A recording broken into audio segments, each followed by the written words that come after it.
Utah Congresswoman Mia Love is right in the middle of the immigration debate.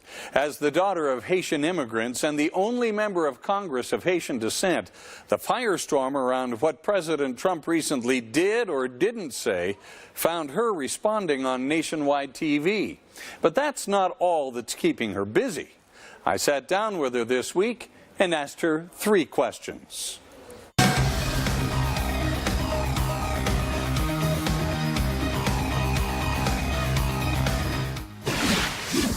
You recently had an opportunity to meet with President Trump in the White House after he allegedly made some comments regarding African nations, certain African nations, and Haiti, from where your parents immigrated, in the most derogatory of ways. Now, we know that after he made those comments and prior to this meeting, you, along with a lot of other Americans, were very offended by what he allegedly said. Did you bring it up in that meeting, and if so, what did you say to him? Well, first of all, it's important for everyone to understand that I meant everything I said, that that type of language is divisive, it is unkind and unpresidential, and it's certainly not who we are as Americans, and certainly not who we are as Utahns. You called it racist. Were the comments racist, do you think? Well, I think they were, yes. I think that they were unfortunate. We saw the comments. I didn't know what the content of it was. So when I was having that interview, I felt like it was important to let people know that I wasn't in the room and I was looking forward to talking to the president. He invited me into the Oval Office to talk about it, and we could have gone back and forth on what was said and how it was said. But I knew I only had a limited amount of time, and I always think to myself, I can either make progress or I can make excuses, but you can't do both. And so I felt like it was important for us to make sure that we make progress.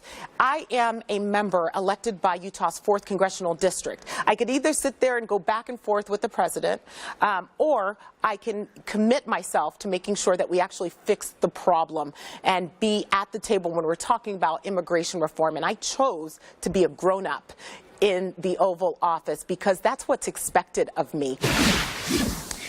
You and Senator Hatch have been working to free Josh Holt, the Riverton man who has been held for more than a year now on what are apparently trumped-up charges in Venezuela. Let us peek behind the curtain. What's happening on the federal level to bring him home, and why has it been so difficult to free him? Well, we have no extradition treaties with Venezuela, and I've gotten very close to the family. It's very hard for me to talk about because they are, you can sense as a parent the desperation. And I have to ask myself, how would I behave if I were talking to a representative where that was my child? So we're doing everything that we possibly can. Venezuela is a horrible place. They treat their own people just horribly, and you can see the changes from Joshua from the very beginning. He's been in prison for almost a year and a half now.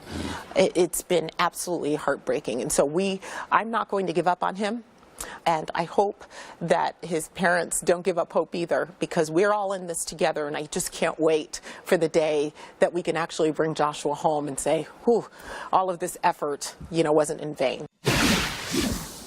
Jason Chaffetz quit Congress last year, saying that he wanted to spend more time with his family. It was just after he was reelected to office. Now, you're well into your 2nd term. You still have children at home. How is it working out for your family? It's a family journey, is what it is. My children have learned through experience that the world doesn't revolve around them, that they have to use their gifts and their talents. Wait a minute, it doesn't revolve around them? Well, they have to use their gifts and their talents for the betterment of society. And that's not just something that's asked, it's literally a responsibility of theirs. And I take them to a lot of events with me to let them know that it's their responsibility to preserve the blessings and the freedoms that we have in this country. So I have to tell you that we're closer as a family. My husband is absolutely incredible and the greatest support I could ever ask for. Well, Congresswoman Mia Love, Utah's 4th District Congressional Representative, thank you so much. Thank you. For being part of 3 Questions. Thank you.